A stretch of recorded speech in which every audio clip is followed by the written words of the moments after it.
পাহাড়ের গা বেয়ে সাপের মতো এঁকে বেঁকে উঠে গেছে রাস্তাটা। রাস্তার এক পাশে 1000 ফুট গভীর খাদ, আর অন্য পাশে ঘন সবুজ অরণ্য যেন আকাশের দিকে হাত বাড়িয়ে আছে। প্রতিটা বাঁক একটা নতুন রহস্যের উন্মোচন করছে। কখনো মেঘের দল এসে ভিজিয়ে দিয়ে যাচ্ছে, আবার কখনো গাছের পাতার ফাঁক দিয়ে সূর্যের আলো এসে রাস্তায় তৈরি করছে অদ্ভুত রোদ ছায়ার আলপনা। বাতাসটা কেমন যেন ভেজা ভেজা, তাতে মিশে আছে বুনো ফুল আর ভেজা মাটির সোঁদা গন্ধ। এই পথটা শেষ কোথায় আমি জানি না, কোনো মানচিত্রে এর উল্লেখ নেই। শুনেছি এই পথ নাকি নিয়ে যায় এক হারিয়ে যাওয়া ঝরনার দেশে, যেখানে আকাশ আর পাহাড় একসাথে মিশে যায়।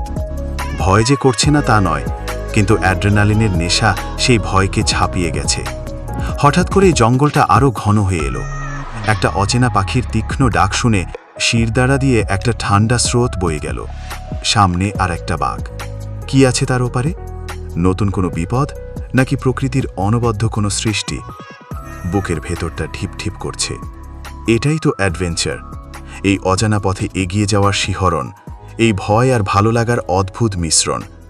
পেছনে ফেরার কোনো উপায় নেই, পাহাড় শুধু সামনের দিকেই ডাকে।